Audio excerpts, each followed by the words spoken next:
Question for you. How would you rate your self-confidence on a scale of 1 to 10? What if I could raise that score to an absolute 10? I'm going to teach you the only way to build true self-confidence. That's pretty arrogant considering the company you're in. Yes, sir. I like that in a pilot. Trust me, there's a lot of bad information out there that doesn't work, but I've broken it down to an exact science, and I'm going to tell you exactly how to build true self-confidence in this video. I'm John from BulldogMindset.com, and on this channel, I teach you how to be a man. I teach you everything you need to know to build financial independence, get the physique you want, get the girls you want, and to go from the victim mindset to what I call the Bulldog mindset. If you want to develop unstoppable self-confidence and the Bulldog mindset, click below to subscribe right now. There are 4 main things we need to cover, and then I have a bonus at the end that you aren't going to want to miss. First, we're going to talk about what is confidence in general. You need to know what confidence is if you're going to build self-confidence, since general confidence is a prerequisite.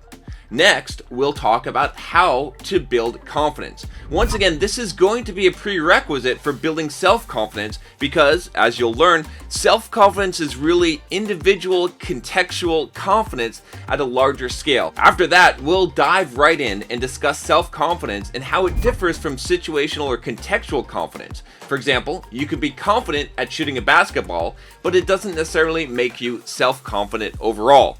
Finally, we'll talk about how to build true self-confidence in everything we've learned, and I'm going to give you a bonus of 10 tips you can implement right now to become more self-confident today at the end of the video, of course. So make sure you watch until the end because you aren't going to want to miss these tips. What is confidence? Before we can even address self-confidence, we need to first talk about what confidence is. If you don't understand confidence in general and how to get it, you're not going to be able to build true self-confidence. One common misconception about confidence is that it is something you're born with, that there are people who are just confident and there are those that are not. This kind of thinking is what is commonly called fixed mindset thinking, as popularized by the book Mindset by Carol Dweck. A fixed mindset person believes that people are just how they are, dumb, smart, confident, etc., whereas a growth mindset person realizes they can grow and change and that people are dynamic in regards to their abilities. People who are confident became confident, and you can too. Confidence is also contextual. What does that mean? Confidence in general applies to a specific thing. I can be confident in my ability to program a computer, but not in my ability to tame a lion, for instance. How do we define confidence? The actual definition is the state of feeling certain about the truth of something.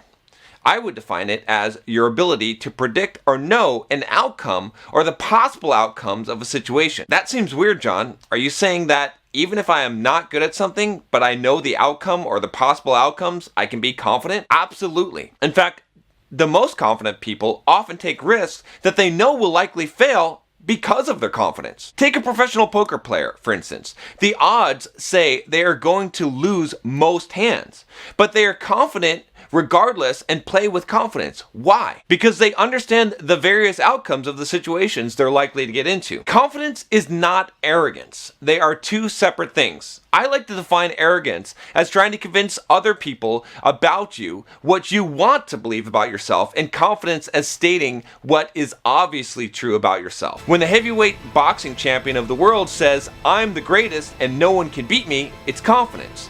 When the guy at the bar says it, it's arrogance. Confidence is contextual.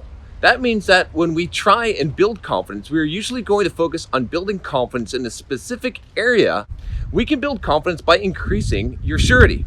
There are 2 ways you can do this, through experience and through positive outcomes.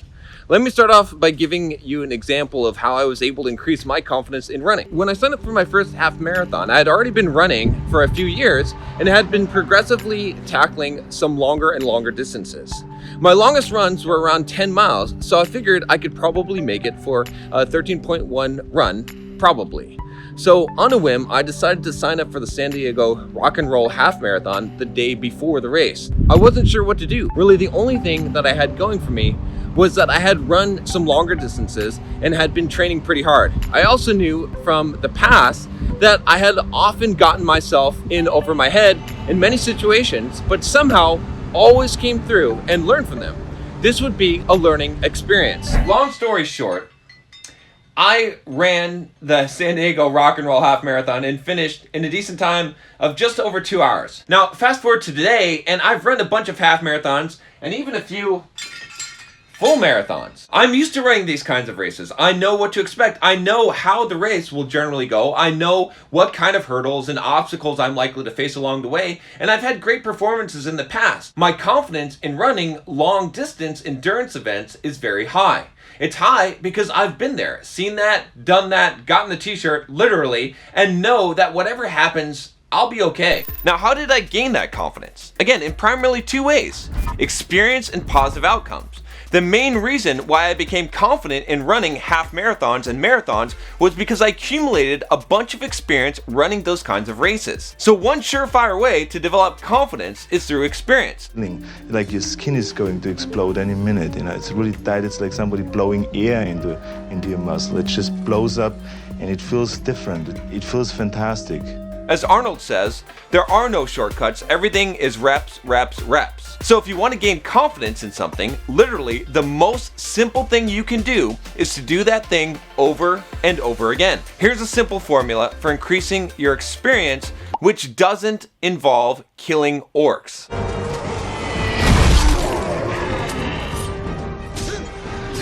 First, pick a goal.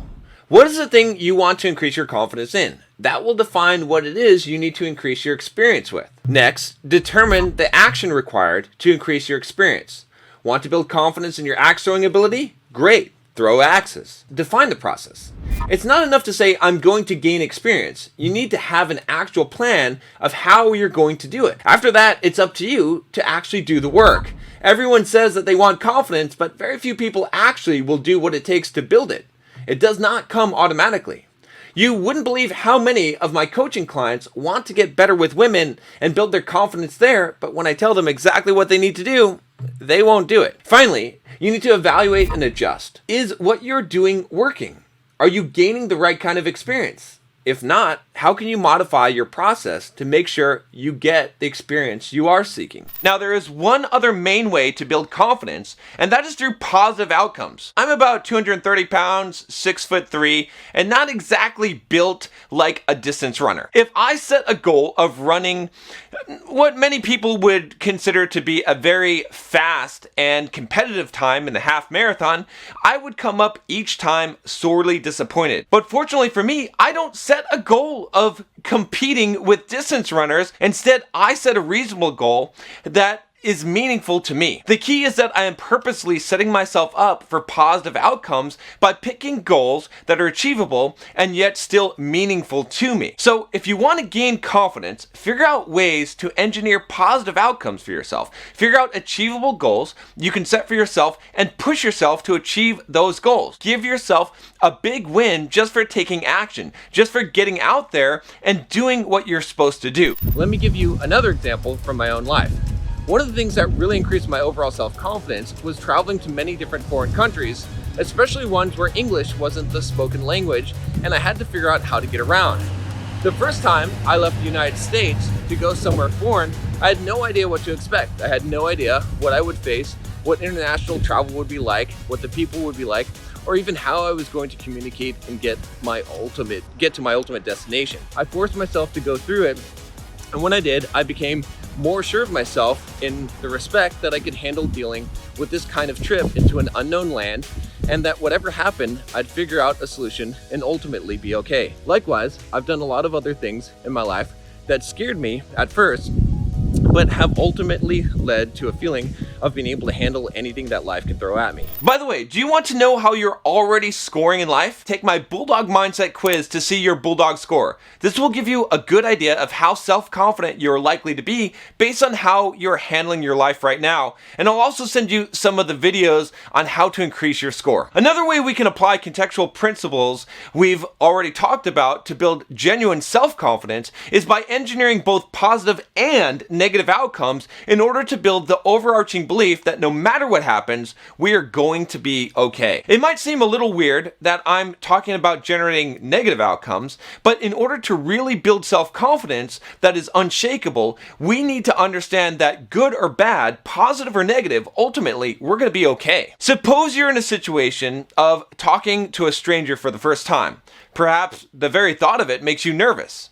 If you have the mindset that no matter what happens, even if you're rejected, you're going to be okay and you'll be able to handle the situation, don't you think you'll be much more confident? If we faced fear and rejection, if we've had negative as well as positive outcomes from things we've done in life, and regardless of the outcome, we've somehow come out okay, we are much more likely to be self-confident in any situation, even new or uncomfortable ones. I'm going to give you 10 tips right now to be more self-confident.